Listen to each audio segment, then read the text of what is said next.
Hi, I'm Mark. This is Mark's Tech Vlogs on YouTube, and today I'm going to bring you guys a review of Apple's HomePod Mini.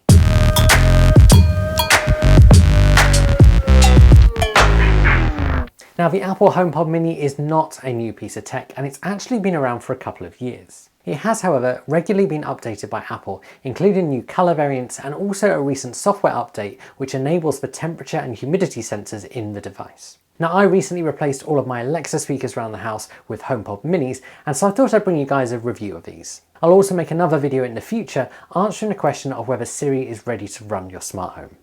So let's talk about the HomePod Mini. So the HomePod Mini is a small, relatively affordable smart speaker from Apple. It retails at £89 brand new, but you can easily pick them up between £60 and £75 second hand. In the box you get the HomePod Mini itself, which has a built-in cable, and this leads to a USB-C cable. This plugs it into a charging brick which is also included. If you buy one refurbished, you might find that it doesn't include the USB-C brick. In that case, you'll need to pick up a 20-watt USB-C brick for it. With a recent software update, it does now also work with 18-watt bricks. The HomePod Mini itself is rounded with mesh around the outside and is a really nice modern looking design.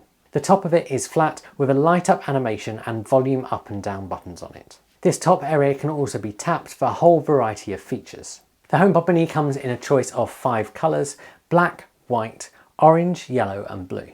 Now personally, I prefer the white and the black because I just think they look better in your room. Of course, this will depend on the colour scheme that you've got in your house. Overall, however, I really like the design of these. It's compact and modern and doesn't compromise on sound quality for the size of it. My only criticism is that built-in cable, and it would be nice for that to be removable just in case it got damaged in the future. That being said, the cable is braided and feels pretty sturdy. So let's talk about spec. So the HomePod Mini is pretty small at 84.3mm high and 97.9mm wide and deep. It's also really light, weighing just 345 grams. Inside, Apple have put a load of tech to enable good quality stereo 360-degree audio. It also has 4 microphones built in for Siri, and the fabric on the outside is acoustically transparent. In practice, I've found that this means Siri responds every single time. That chip inside is also part of what makes it sound really good for such a small speaker, and that's because that chip analyses your room and adjusts the sound accordingly. It also supports the ability to create stereo pairs with 2 of these. This is great if you want to have a bigger sound from 2 of these together.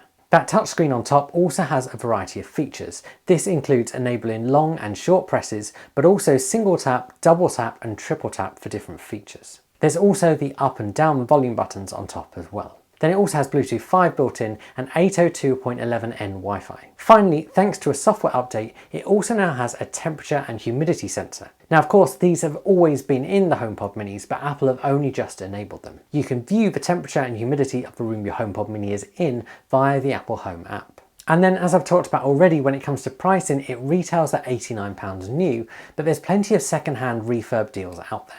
Now, what I've done for you guys to help you guys get the best value is I've collated some refurb deals in the description below. Now, these are some of the best deals that I know of from companies I use on eBay. And most of these also come with either 12 or 24-month warranties, which is great for refurb tech. And of course, refurb tech is a great way of looking after the environment as well as getting a better price on the tech that you want. So let's talk about setup. Now, Apple have perfected the setup process over the last few years, and it's really easy with the HomePod Mini. Once you power it up, you simply hold your phone close to it and a little pop-up comes on your phone window. From there, you scan the screen on top of the HomePod using your phone, and it talks you through a few setup questions. This includes whether you want to enable personalized requests. This is things like reading out your contacts or messages, but also allowing you to add things to your reminders list. Now, as I'll talk about later, it also has voice recognition, which means multiple people can enable personalized requests and it won't conflict with each of them. Once it's set up, you can adjust settings via the Apple Home app. And there's a few settings you might want to adjust. This includes things like Siri's voice, but also whether you want it to make a noise when it first responds or not. And then when it comes to playing music, you simply open the audio app of your choice and then click the AirPlay button at the bottom and you'll find your speaker. Now, of course, you can send AirPlay to multiple rooms if you want to, which is great if perhaps you're darting between, say, the kitchen and the living room where you're cooking dinner. There's also a really nice handoff feature which enables you to hold your phone that's playing music close to your HomePod Mini. It will then pass the music across from your phone to the HomePod Mini. So let's talk about using the HomePod Mini, and I want to talk about it from 2 different perspectives.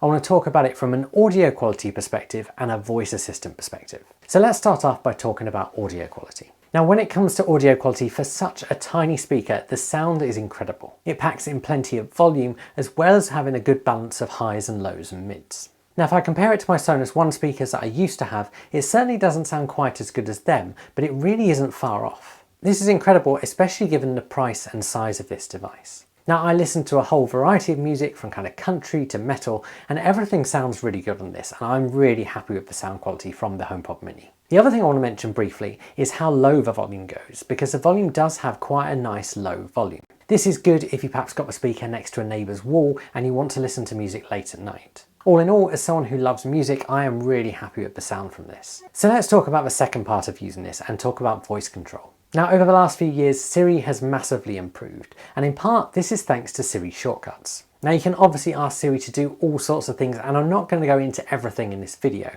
but the main thing you might want to do is ask it to play music. Now when it comes to playing music using your voice, it works out the box with Apple Music and Pandora if you live in the USA. It also works with TuneIn Radio and iHeartRadio, but that's it out the box for voice control music. If you use something like Spotify, you can still use the HomePod Mini with it, but you need to manually AirPlay to the HomePod Mini rather than it being able to use your voice. Now this isn't actually Apple's fault, because this is a feature they've enabled other people to develop with, but companies like Spotify just haven't developed it yet. Now when it comes to using Siri for other things, there's all sorts of things you can use it for. This includes things like adding to your reminders, doing calculations, finding out what's coming up in your calendar, and all sorts of other things. You can also set timers and stopwatches on the device. And you can have multiple timers. You can also control HomeKit devices around your house, such as Philips Hue lighting, and also devices that support Siri shortcuts. When it comes to things like recipes, Siri will still ask you to open your device in order to continue it on there. Of course, this is different to things like Amazon Alexa that will actually read out a recipe to you. The HomePod Minis also support an intercom feature.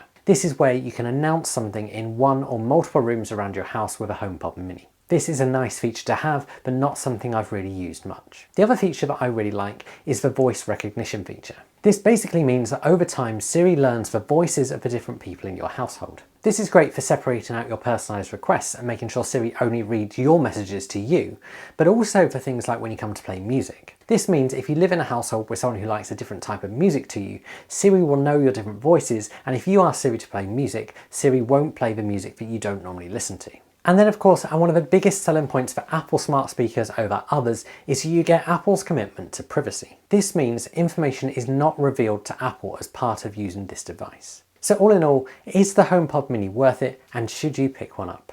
In my opinion, the HomePod Mini is a great, affordable smart speaker, and I didn't think I'd talk about something being affordable when it was made by Apple. Personally, I think this is the best smart speaker option for Apple users, and it sounds great as well as working really well with all your other Apple services. If you want to pick one up, I have put a link below to some new versions, but also my favourite refurb deals so you can pick up a bargain. If you've got any questions, do stick them below. Consider subscribing to my channel, giving this video a like, and I'll see you guys again soon.